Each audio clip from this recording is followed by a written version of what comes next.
It's 11:47 p.m., 3 nights before payday, and you're standing in the open fridge light staring at almost empty milk.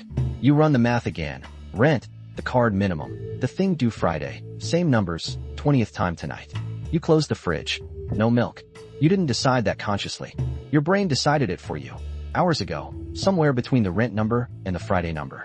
That's not weak willpower. That's a specific, measurable state your brain drops into under scarcity. And there's a one-question test that reveals whether your brain is running on scarcity right now. Save for the very end.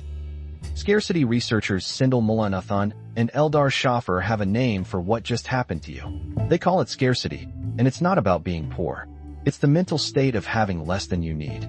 Less money, less time, less food, doesn't matter which. Your brain treats the gap the same way every time. Picture a fire alarm going off in a library. Nobody reads the fine print with that thing blaring. Scarcity works the same way.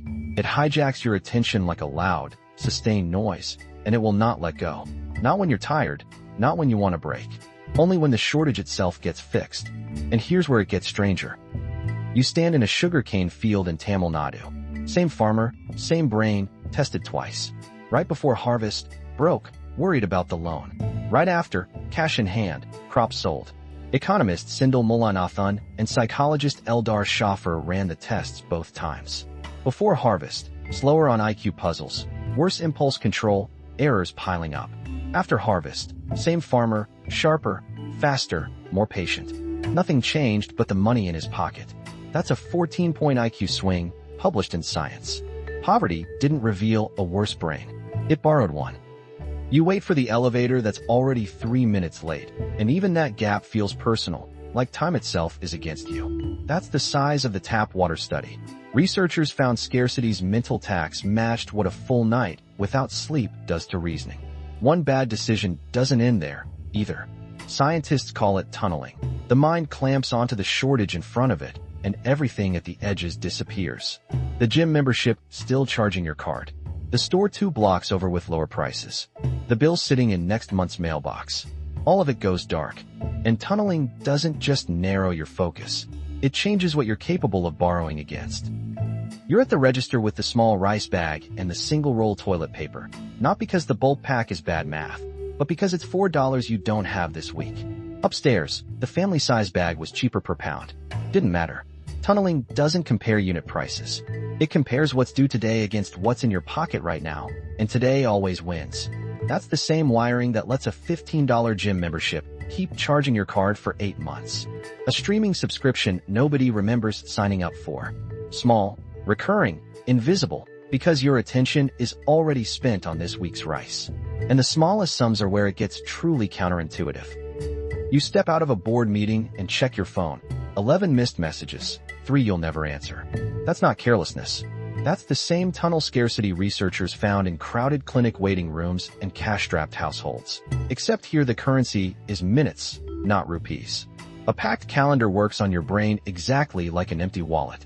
The overloaded executive skips the annual checkup, forgets the anniversary, snaps at a kid over nothing. Smart, capable people making the same short-term trades poverty forces on the poor. Money was never really the variable. Bandwidth is. And once you see it that way, the real trap comes into view.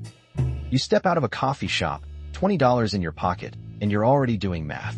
Rent, gas, the thing your kid needs for school.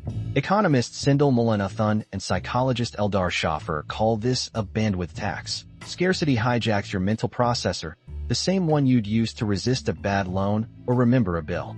In their lab tests, poor subjects facing a hypothetical financial squeeze scored worse on cognitive tasks, a temporary dip, not a fixed trait.